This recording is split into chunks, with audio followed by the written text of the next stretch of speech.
What's going on, guys? It's Brandon back here again today for a BFR.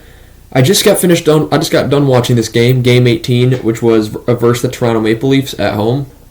Because I was at work yesterday, the entire day when I was watching it, and with friends home for Thanksgiving from college. Want to hang out with them, so I've kind of just been spending most of my time either working or hanging with my friends. But we're back now for this BFR. Game 18 versus the Toronto Maple Leafs is played at 1 p.m. on November 24th. That was Black Friday.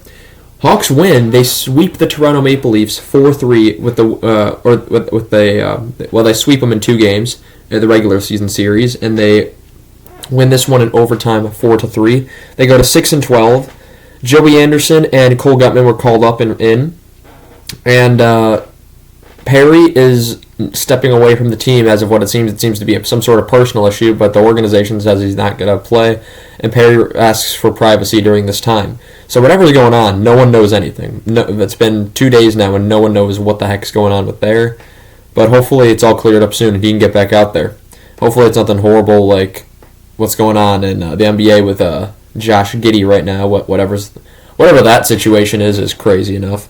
But you pray, because I saw Perry's wife and child a week and a half ago when I went to the Hawks game. They were standing right next to me and my group that were there, and it's like, and he looked like a great guy. He was coming up to his son, smiling, tossing him pucks, all sorts of stuff. So yeah, you just hope it's nothing like something crazy like that. But you hope it's just some sort of like family issue. Possibly, you don't want to wish for a death in the family, but in this case scenario, if you're a hockey fan, you're kind of hoping it's just something like natural like that. Anyway, moving into the game. Shots were 37-34 Toronto. Hits were 18-8 Chicago. Faceoffs 29-20 Toronto. Power plays, Chicago 0-3, Toronto 0-2. Soderblom saves 34-37, and what a fantastic game from Soderblom. This was his makeup game. He had won one game coming into this, and that was against Toronto. And guess what? He beats Toronto again. He's only beaten Toronto this year. Samsonov, 30 out of 34 with saves. He didn't play too bad either. It was probably the most exciting game all season, I will say, for the Hawks. It was the 100th game behind the bench for Hawks coach Luke Richardson, and Nylander's 17-game point streak was snapped. It was 17 games with a point to start the season. It's over. The Hawks were able to hold them. They did not allow Matthews to get a point in either meeting against him either. So Hawks, for whatever reason, it's been like this for a few years. The Hawks always do well against the Leafs. I'm not sure why, but I go into games when I know we're playing the Leafs, I think, we got a good chance at getting 2 points here, or at least a point. So, good for the Hawks on sweeping Toronto. Soderblom is tested early in the first. Leafs in control. Murphy had a big hit on Reeves. At 16-14, Toronto penalty to Giordano for tripping, which would be killed. But at 12:46, it's a Toronto tic-tac-toe one-timer. Nicholas Robertson, the brother of Jason Robertson, with his third of the season, from the former Blackhawk Max Domi and Giordano to make it 1-0. Robertson has a break right after that that's saved. Bedard has a chance that... what does that say? Bedard or something? Oh, Bedard has a shot that's saved. 11:57, Chicago snipe goal. Jason Dickinson, won't be the last time you hear his name. Fourth of the season from Joey Anderson, who was just called up. So Anderson 1 for 1. He had 16 points in 14 AHL games this season, so good on Anderson. 1-1 game here. Domi was a playmaking machine. He was just passing the puck everywhere. 9-10, Chicago penalty to Jones for hooking, which would be killed, and the announcers said that several times that it was a pretty bad call.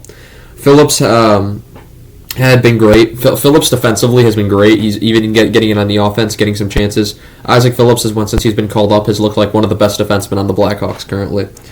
18 seconds, Toronto penalty which would be served by Nyes for too many men, which would be killed. Because at the start of the second period at 1938, it's a Chicago penalty to Tyler Johnson for tripping, which would be killed. But it was 4-on-4 for 121 and a Leafs power play for 101. So that while the Hawks started on the power play, there'd be a minor scrum briefly. 18:43, while 4-on-4, it's a Toronto tap-in, open net goal. Calle Yarncroke with his fifth of the season from TJ Brody and Max Domi once again. That would make it 2-1. 2 minutes and 20 seconds later-ish, the fourth line's dominating the first line. Toronto's dominating Chicago at this point. And the Ryan Reeves line beats the Bedard line, apparently. 16:29, Toronto tap-in, open net goal. Ryan Reeves with his first of the season from McCabe and Camp, both former Blackhawks there. Makes it 3-1. And this is where all the momentum just shifts. Well, not yet. Riley is saved. Dickinson is saved. Donato has a break that's stolen. Reichel is saved. And this is where the momentum changes. The Hawks just start getting chances. And then at 7:33, they capitalize. It's a one-timer tap-in goal for Jason Dickinson. 5th of the season unassisted to make it 3-2. And that would just it just completed the momentum shift that had happened during the game. We go to the third period where at 19:45, Chicago ties it. It's another goal. Jason Dickinson, after 2 goals already, gets his 3rd. He gets his first career hat trick, 6th of the season, once again unassisted to make it 3-3. Donato is saved, Matthews is saved, Nylander's denied, and Phillips is saved. And then this happens. So Tkachuk has a big hit on Domi. Reeves and Jones start going at it. Domi hits Tkachuk in the back of the head, and then cross-checks him in the neck. Lagesson jumps on top of Reese Johnson for whatever reason. And somehow at the end of that, at 10:13, Chicago gets roughing penalties for Jones and Reese Johnson. Toronto gets roughing penalties for Reeves and Lagesson. It all stays 5-on-5. But Domi's the one somehow not in the box. I didn't think Reeves or Jones deserved really penalties. I mean, Jones had a helmet off and they were going at it, but that could have been avoided. Reese Johnson and Lagesson, I don't know what happened. All I saw was Lagesson was on top of Reese Johnson when the camera panned. I don't know why Reese Johnson was in the box. I'm really not sure why Reeves was also in the box. I don't know how Domi was not in the box, and Tkachuk not in the box may not make sense. He kind of got assaulted. But you know what? Whatever. And after that, the game stayed scrummy. After every whistle, that felt like there was something.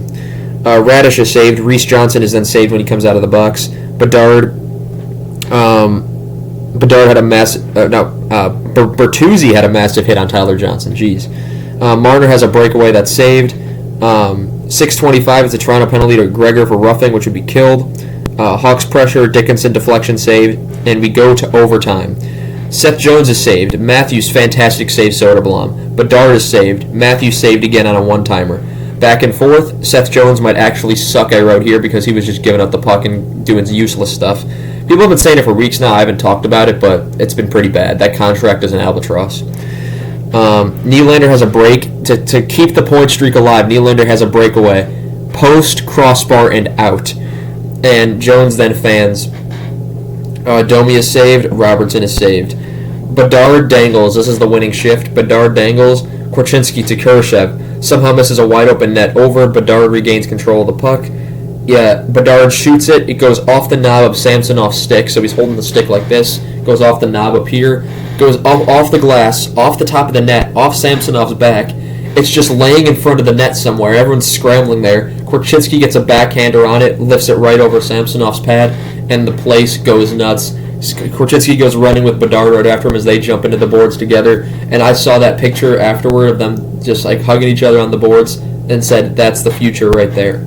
So overall, what a game. Exciting game for the Blackhawks. Now they play again at 1 o'clock against St. Louis when I'm at work. Here we go again. And so, yeah, I'm going to thank you guys so much for watching this one. I'm just going to move my thing over here. The notebook there. So I really want to get the power rankings out this weekend, and it's not likely going to happen. I'm going to try to get one out. I'm going to get one out in December for sure if I can't get one out now. Thank you guys so much for watching this video, and I appreciate your patience. Thank you to those who keep watching these BFRs. I'm going to keep making them because I enjoy doing it, and I enjoy just having the crowd watch me, and it's great practice for what I want to do as a career choice. Thank you guys so much once again for watching, and I shall see you guys in the next one. Goodbye.